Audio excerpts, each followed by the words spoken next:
Alright, welcome back. Hope you're having a good day.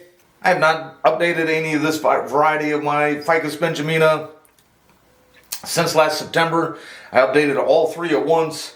I'm going to update two of them today, and then the third one I think I'm going to repot. I have to take an emergency trip out of town. I don't want to do it now. I have an ER that or ICU, I guess, I put my repotted trees into, and the person I'm having come water my trees, I don't want to have her worry about watering things in different areas. This one I plan on just giving a light prune to.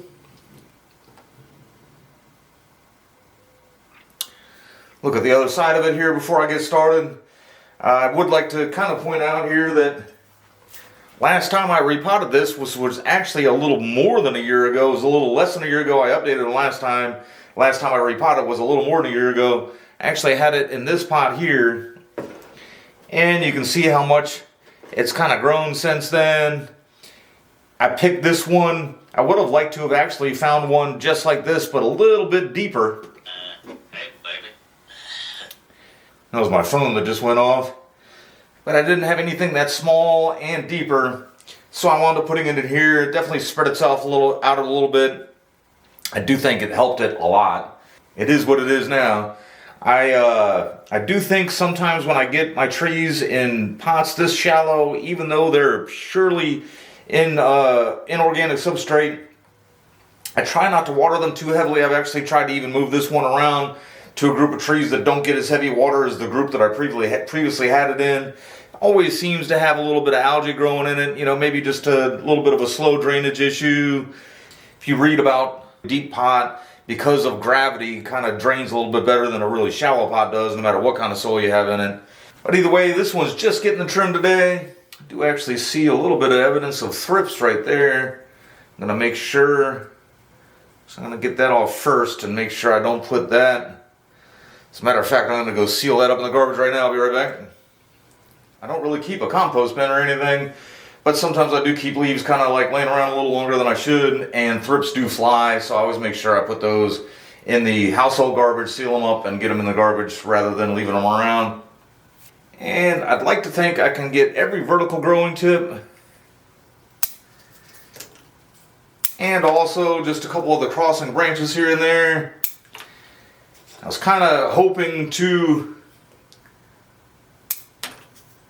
not take out too much of the interior leaves, but then at the same time, sometimes my Edward Scissorhands just kind of takes over, and I wind up pruning a little more than I originally envisioned, but we'll just see how this goes.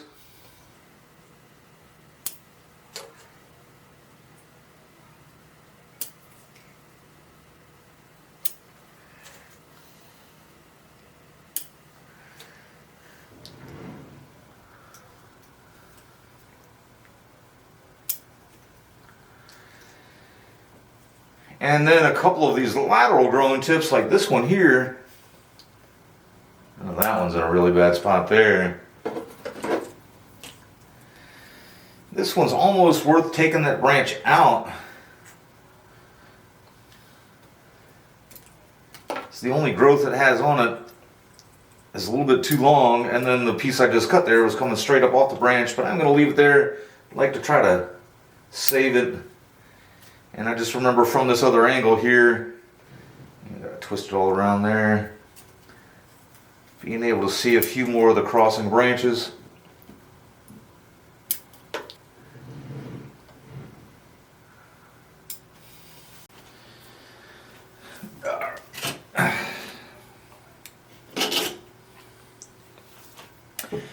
Alright, and I was just going to take a toothbrush and some water to see if I could clean this guy up a little bit. I have seen some people suggest using vinegar.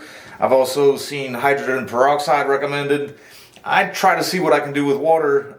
Vinegar, you hear, is a weed killer, and so I don't really want to put any there, that close to the soil. I just kind of knock off what I can with the water. I mean, algae does just kind of keep growing on itself, so if I can get some off, no big deal.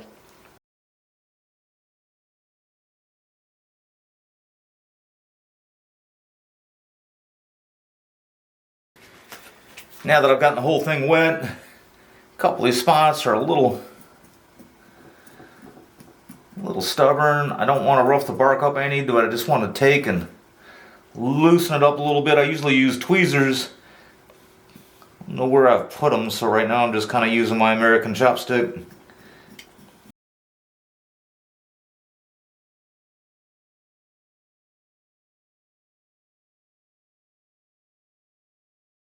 And maybe I'd be able to get it perfectly clean if I would to use vinegar or something like that.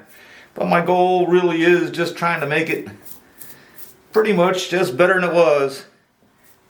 And it's better than it was.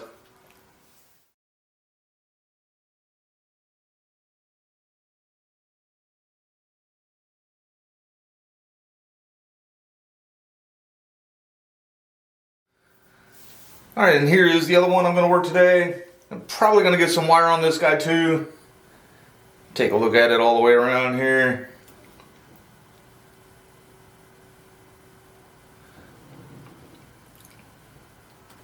A couple things I should have mentioned right at the intro. I bought a Ficus Rianne, and then I bought another Ficus that was just labeled as a small leaf Benjamina variety. And I don't really remember whether these cuttings, all the cuttings that I have came from one, because they actually are all, I mean, I say the one I'm not going to work today was taken at the same time that that small one was that I just had in here. And this one actually came from that other larger one that I'm not going to mess with today. But the Rianne actually got stolen from me, and then the other one I gave as a wedding gift and it died, and I'm not really sure whether or not I took these cuttings from that one or the Rianne. One of the things about Benjamina is that they're not supposed to really like being completely defoliated all that much. And so I try not to. That's why I leave so many leaves. That's why I left so many leaves on that one. I mean, I did just see a post just yesterday, I think, with somebody claiming that he's been defoliating in his for 30 years. It was a very healthy looking tree. It was a too little. And again, I don't really know what variety this is. But I think I'm just going to stick with conventional knowledge. It seems to be working so well enough for me. And as long as you can just kind of selectively prune when you want, seems to be okay. And what I'm going to do is I am going to get a little wire. I'm going to pull these off right here. Just you can see them, and they're small and they got to go. Get some wire on it, and then just as I know where I'm going to put the wire and everything, I like to kind of look ahead and see like what it's going to look like after I get the wire on it, and what can stay and what has to go. Oh, this one's got a bit growing inside there. I'd like to get some wire here, and then that would make that straight down. And of course, just a little bit of this stuff. I may even, once I get the wire on there, kind of notice some more problems with them, but try to get the most of it now so that when I go in and decide to, and put the wire on there, I don't have to stop so often.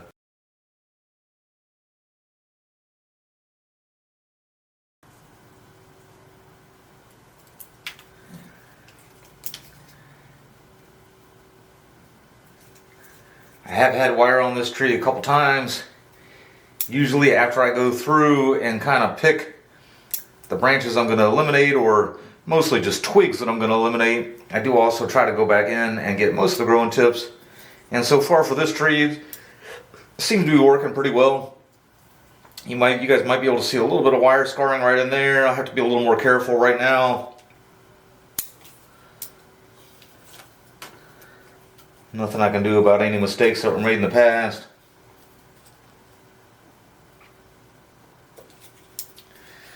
I may have left that on there, trying to get that wound to heal up. And I think if I went back and watched some of my old videos, I think that's what I was doing. That wound is almost healed, and this is just kind of coming out of the bottom of it in a little bit of an awkward place. I think I'm just going to go ahead and take that out for now. And now with it gone, you guys might be able to see that wound a little bit better there. I think there's enough health out here where that should just be able to continue to heal that there.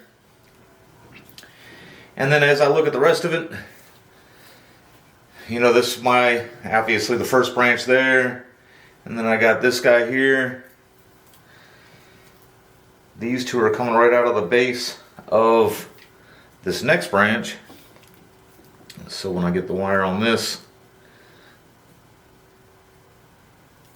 That piece would be going straight up. This piece is coming right out of the crotch of another branch. Some of this is going to be hard for you guys to see. Hard for me to change angles once I get started. A lot of growth out there. Just kind of shears some of that off.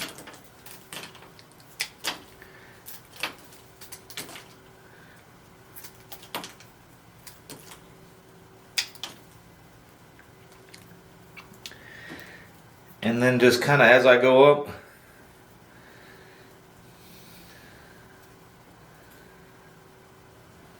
this one's a little thin and spindly.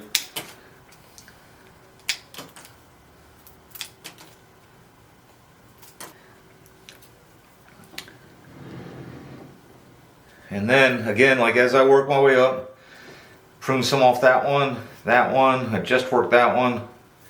And now this one here, as that going straight up, was considering whether or not I wanted to take this whole kind of secondary branch there off. I think I'm going to leave that one. That's got to go.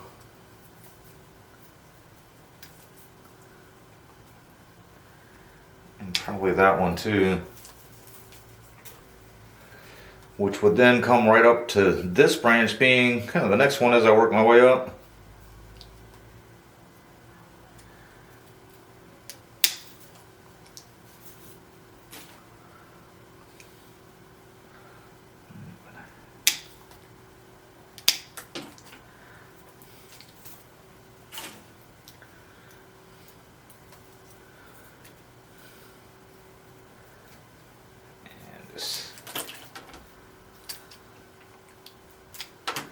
I think when I wire these, I'll wire just out to the cloud of foliage.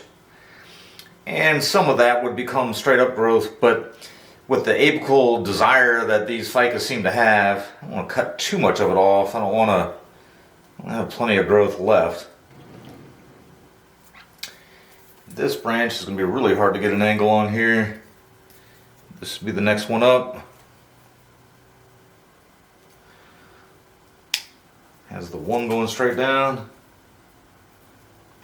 You know, and I guess this one too, technically.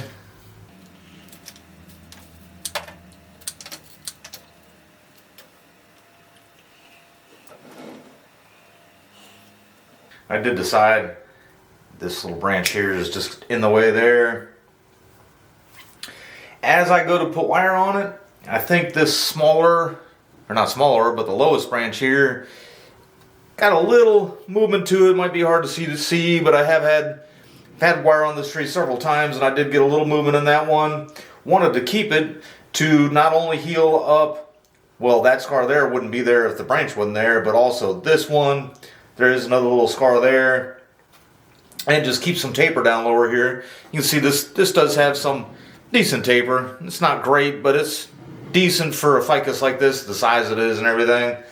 But I'm going to take some smaller wire these two together, and then all these branches still have a little flexibility in them, so I can wire those two together. And then these two, it's a little, actually I have to say I'm going to cut this one back a little more. I do remember looking at that too. A little disappointing that these two branches here are skinnier than these two. As time goes on, I could always just eliminate those if I need to. But it is one of the reasons I cut that back. I don't want it, you know, outgrowing this one, outpacing that one by any means. So, and then that just leaves me with the apex, and I would like to just kind of like let it apex itself out without needing to micromanage that set there. And so I'm just going to hedge prune that whole thing back. I'd let it go, except for the fact that it doesn't have all that much taper leading up to it, so that should, you know, push some back budding perhaps further down, and also allow all these branches that I'm putting wire on to keep some energy too. So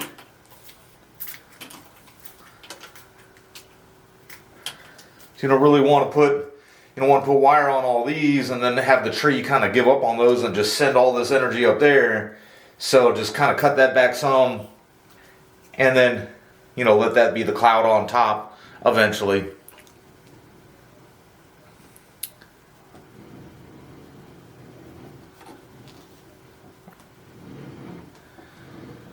I don't know if I even mentioned it earlier, that small tree that I had in, that went through an emergency repot. Both of these got stepped on by my contractors. I kept asking my contractor repeatedly if they were out of the way enough. They kept saying yes. The last crew got this one and the other one. The other one I had to repot. It was knocked all the way out of the pod. This one was it was just misshapen in here a little bit, and I've had to kind of work it in there some. I don't want to disturb it too much now trying to fix it. Next time I do repot it, I'll probably repot it just right back in this training pot, do a little root prune, and it'll probably be at a little more of an angle, a little bit like that, which was a little more of how I had it before it got stepped on. But in there real quick, just trying to survey what a couple different fronts might look like there. Sometimes I think I might wind up with that one, just depending on how I can get it repotted whenever I do. Give you guys a little bit of a better look at that Nabari there. And from this angle here, get a little more of that top in there from that angle. Sometimes I think this could be the front too. Might all depend on what I do when I do repot it and what I can get it looking like at that point, but see what happens.